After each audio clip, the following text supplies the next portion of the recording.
हाँ जी दोस्तों, so today we are starting our chapter number 4, that is automated environment. We are starting as well as we will finish this chapter also, but before starting this video, kindly pause the video here and read it very carefully. Okay, so ये पढ़ लेना एक बार ध्यान से, इसके बिना आगे नहीं बढ़ना है अपन को.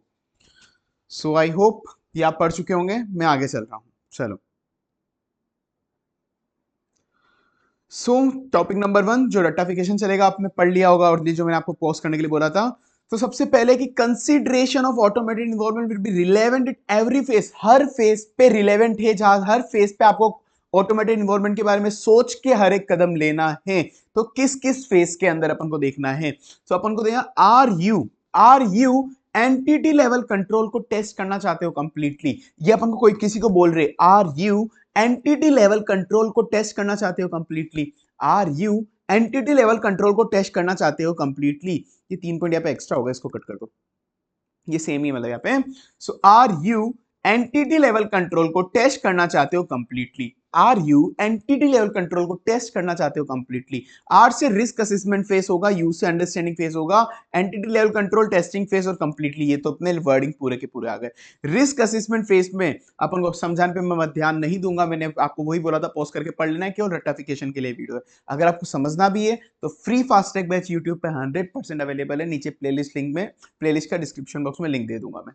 Okay, so during the risk assessment phase the auditor should consider risk arising from the use of IT system. IT system से क्या क्या रिस्क हो सकती है. Risk assessment phase. R U से अंडरस्टैंडिंग फेज में उसको वॉक थ्रू करना पड़ेगा, हर एक आईटी सिस्टम कंट्रोल एप्लीकेशन को समझना पड़ेगा, वॉक थ्रू करके अंडरस्टैंडिंग लेनी पड़ेगी. रिस्क असेसमेंट फेज, यू से अंडरस्टैंडिंग.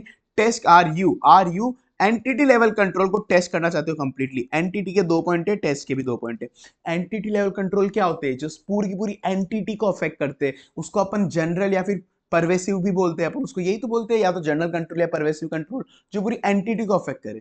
तो एंटिटी लेवल कंट्रोल या फिर परवेसिव कंट्रोल, दोनों सेम ही होते हैं, परवेसिव जनरल कंट्रोल और एंटिटी लेवल कंट्रोल. ठीक है. So R U entity level control को, while assessing the entity level control, हर एक गवर्नेंस, आईटी गवर्नेंस को समझना और रिव्यू करना पड़ेगा. परवेसिव लेवल कंट्रोल को चेक करना है, सेग्रीगेशन जनरल आईटी एप्लीकेशन को.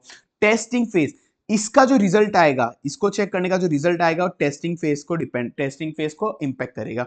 Testing phase result of general IT control would impact the anti of testing.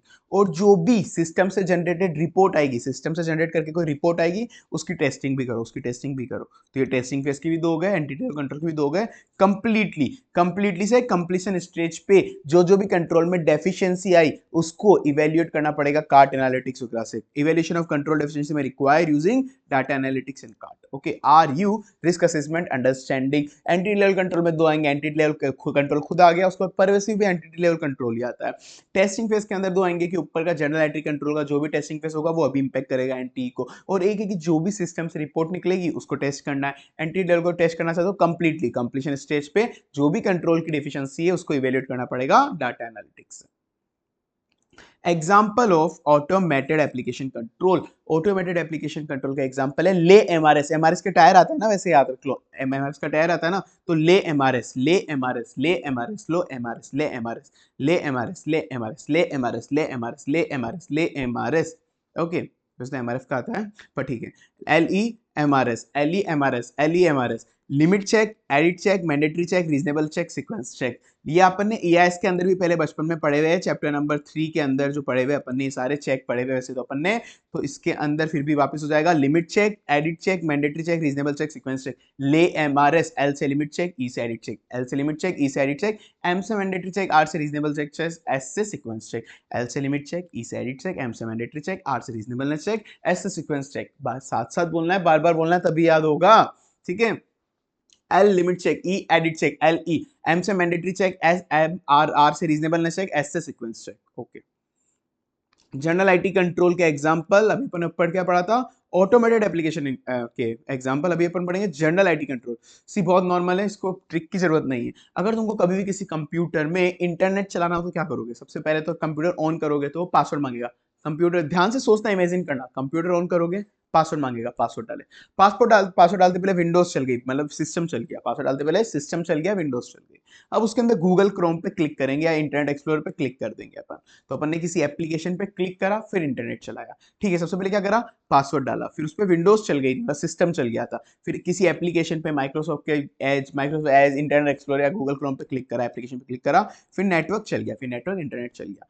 Password मतलब एक्सेस सिक्योरिटी मांगी स्टार्टिंग में उसने। विंडोज चल गया, मतलब विंडोज क्या होता है, सिस्टम सॉफ्टवेयर होता है, विंडोज सिस्टम सॉफ्टवेयर ही तो होता है, acquisition change and maintenance of system software. फिर गूगल क्रोम चलाया अपन ने, एप्लीकेशन चलाई या फिर कोई प्रोग्राम चलाया, एप्लीकेशन या कोई प्रोग्राम चलाई, एक्विजिशन चेंज एंड मेंटेनेंस, यहाँ पे भी same acquisition change and maintenance, यहाँ पे केवल चेंज आ गया, ठीक है। फिर उसके बाद नेटवर्क चल गया, डाटा सेंटर एंड नेटवर्क चल गया। Real time environment real time environment and IT component. Real time basis पे कौन बचा सकता है, जैसे शक्तिमान होता है, बैटमैन होता है, बैटमैन वगैरह होते हैं ना, वैसे बैटमैन सुपरमैन जैसा अपना एक ही मैन है, बैटमैन सुपरमैन जैसा ही मैन है, वो रियल टाइम बेसिस पे लोगों को बचा लेता है, रियल टाइम बेसिस पे। तो ये रियल टाइम से क्या रखोगे, जैसे अपने बैटमैन होते हैं, जैसे अपना बैटमैन है, सुपरमैन है, वैसे के वैसा अपन को रियल टाइम बेस पे कौन बचा लेगा, ही मैन नाम का एक और बंदा है, ही मैन नाम का बंदा है, वो अपन को बिल्कुल रियल टाइम बेसिस पे बचा लेगा, ऐसे याद रखना, रियल टाइम बेसिस पे बचा लेगा। तो रियल टाइम बेसिस पे ही मैन बचा लेगा, रियल टाइम बेसिस पे ही मैन बचा लेगा, ठीक है। तो ई कुछ काम का नहीं है, एच में नहीं होगा उसके अंदर, तो ही मैन बचा लेगा। हार्डवेयर मिडलवेयर एप्लीकेशन, ये इसको कट करके नेटवर्क लिखो यहाँ पे, शायद टपल हो गया, ठीक है, तो इसको नेटवर्क कर देना। हार्डवेयर मिडलवेयर एप्लीकेशन नेटवर्क, ये बहुत इजीली याद हो जाएगा, बस एक ही मैन याद आ जाना चाहिए, रियल टाइम बेसिस पे ही मैन बचाएगा।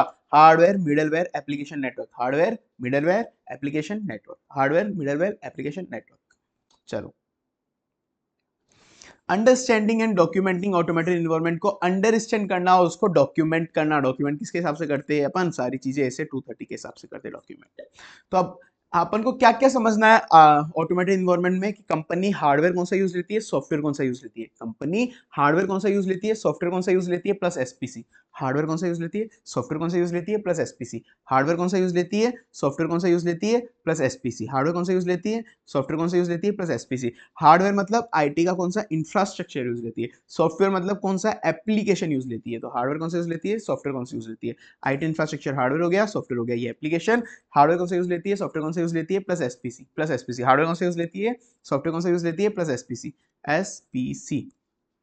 Organization structure and governance, the policy procedure followed by the company, and the IT risk and control, IT risk and control, C से control। S से structure हो गया, organization का structure, P से policies हो गया, S से structure, P से policy, C से control, S से structure, P से policy, C से control, S से structure, P से policy, C से control, S से structure, P से policy, C से control, S से structure, P से policy, C से control।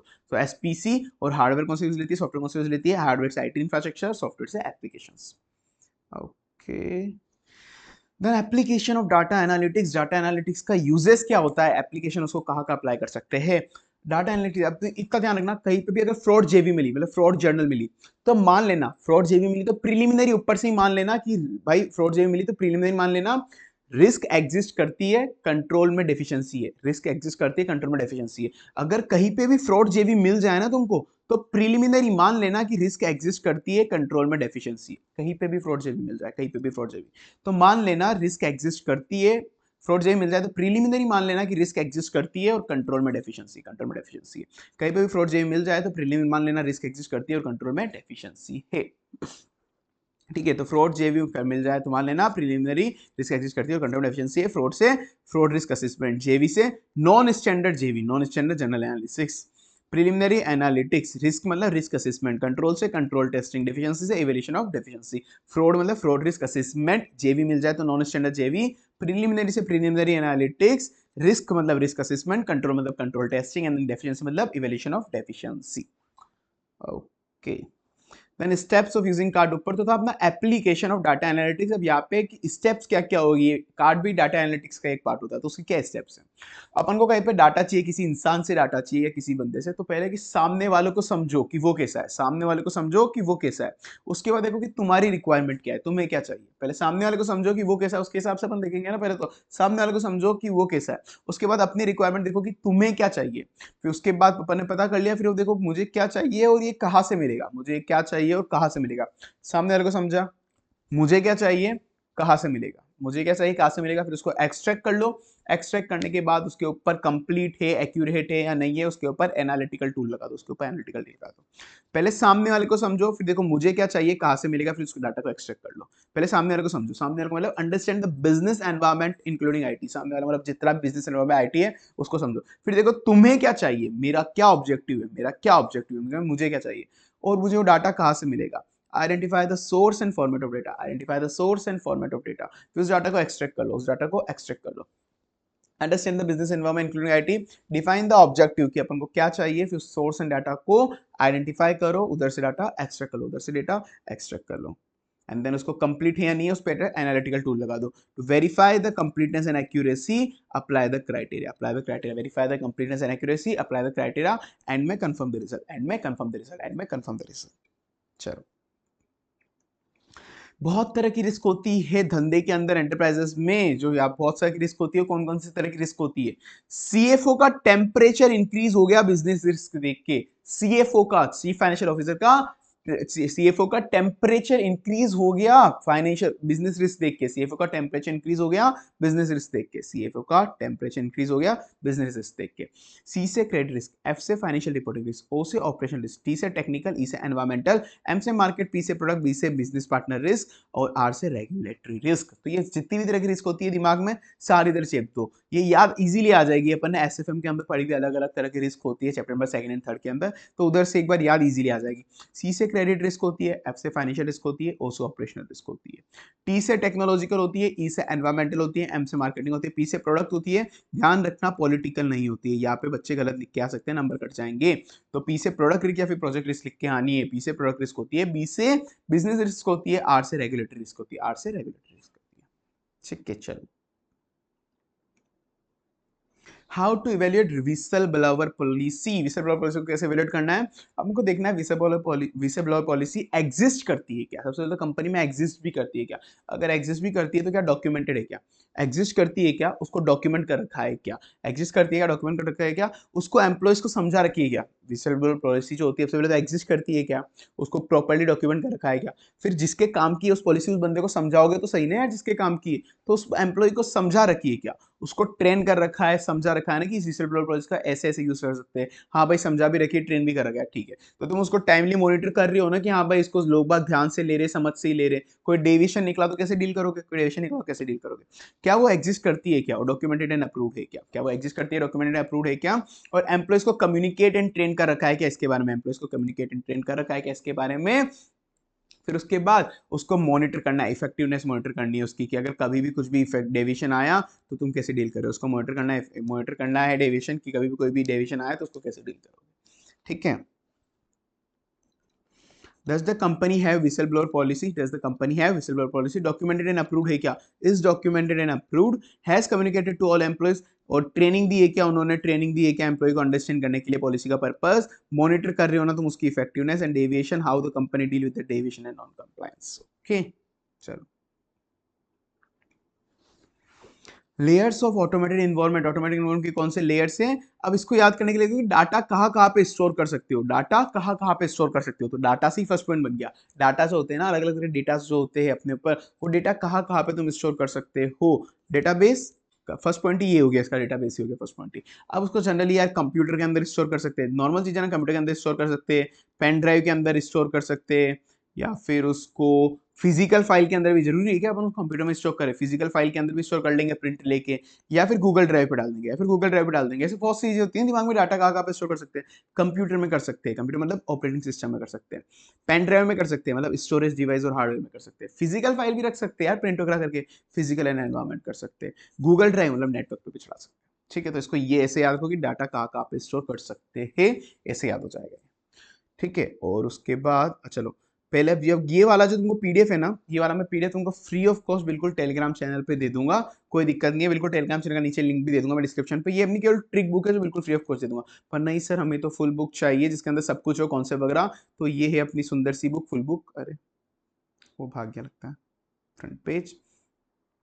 ठीक है, तो ये वाली फुल बुक है अपनी, तो इस बुक के अंदर सबसे अच्छी खास बात ये है कि ओनली 500 पेजेस के अंदर पूरा का पूरा अपना मॉड्यूल भी कवर है, प्लस सारे के सारे आईसीआई के जितने भी क्वेश्चन है, आरटीपी, एमटीपी, पास्ट पेपर, सब कुछ कवर है ओनली 500 पेजेस के अंदर। ओनली 500 पेजेस के अंदर क्वेश्चंस प्लस कॉन्सेप्ट दोनों कवर है। तुमको दिख रही है सुंदर सी बुक है, बिल्कुल चार्ट और टेबुलर फॉर्मेट के अंदर है पूरा।